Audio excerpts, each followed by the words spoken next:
Hi, good afternoon. Prime Minister Trudeau and I have been working together with our other allies over the course of the day to discuss the events in both Ukraine and in Poland. I think we're particularly disturbed by the continued barbaric activity of Russia in bombarding the Ukrainian people and their civilian infrastructure.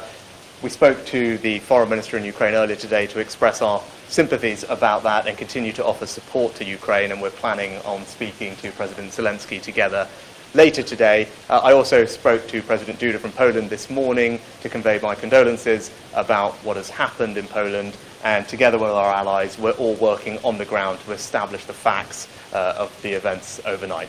Yeah, we had a special meeting of the G7 with the two NATO members who are also here to talk about the situation in Poland and in Ukraine.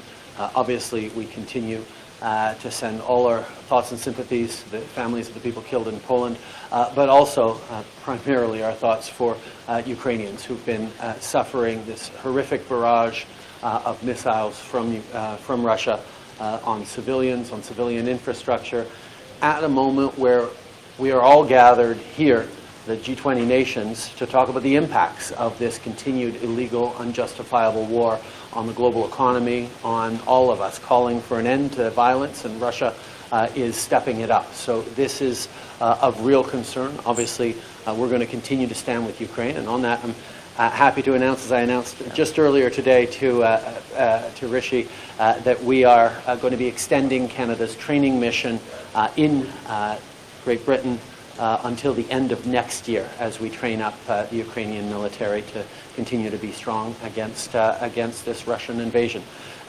On s'est rassemblés en tant que leader du G7 avec les deux membres de l'OTAN qui sont aussi ici pour parler de la situation en Pologne et en Ukraine.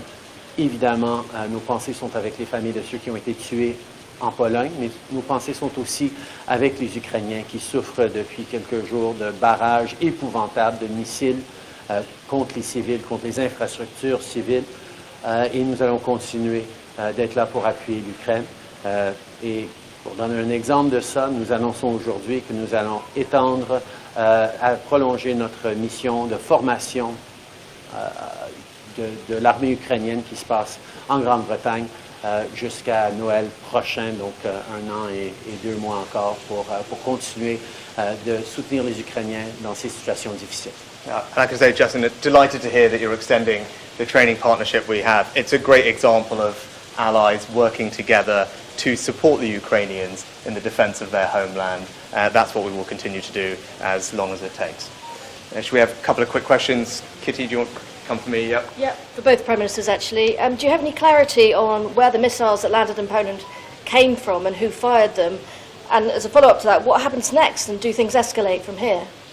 Well, this is something that we discussed this morning in the meeting that Justin described. I think the right thing now is for everyone to just calmly ascertain exactly what happened, gather the facts. There are teams that are doing that. We'll stay in touch as we're talking both to the Ukrainians, the Poles, and indeed allies amongst ourselves. Until we have a definitive answer, it's right that everyone just remains calm. But I think what we do know as a fact is that over the course of yesterday, Russia rained down something like over 80 different missile strikes on the Ukrainian people, on their civilian infrastructure. That is a fact.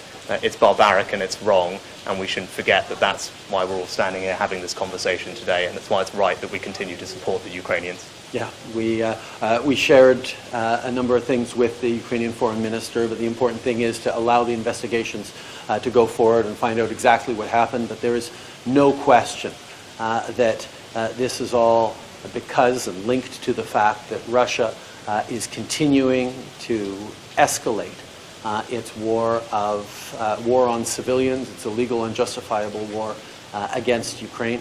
At the same time as we are gathered here as the large economies of the world to try and deal with the consequences and fallout of Russia's continued illegal war, Russia is choosing to step up and be absolutely irresponsible in its attacks on civilians.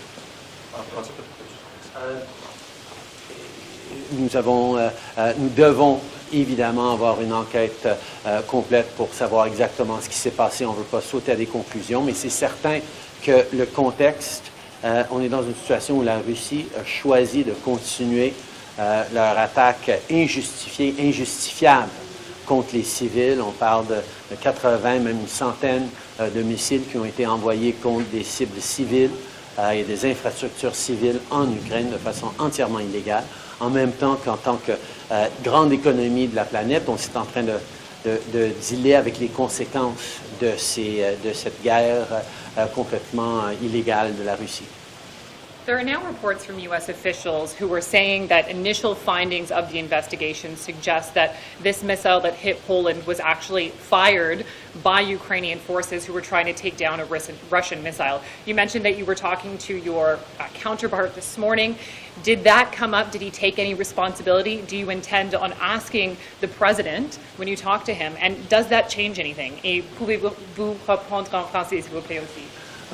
I think we need to make sure that we're dealing in facts, and that's why making sure that there's a proper investigation and understand what happened is going to be extremely important. But I think regardless of what we find, there's no question that the Russian missile barrage aimed at civilians, aimed at civilian infrastructure like power stations and water supplies, supply, yeah, exactly.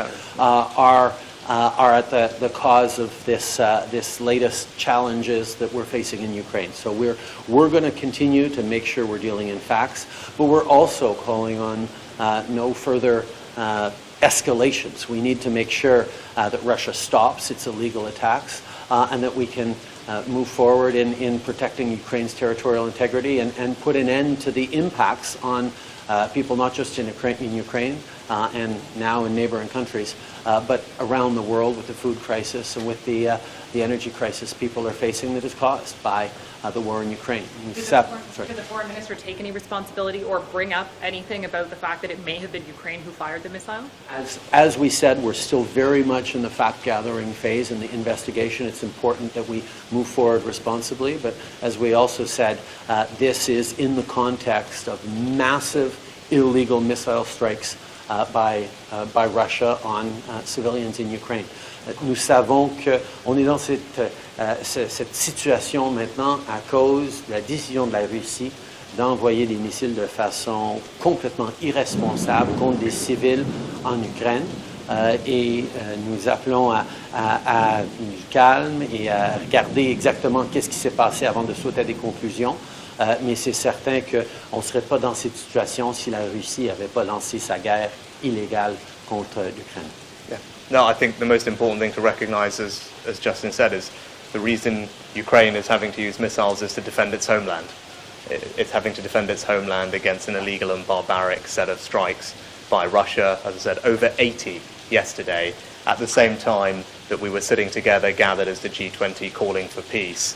I think Russia displayed absolute contempt for the international system by raining down so many missiles on civilian targets. That's not right.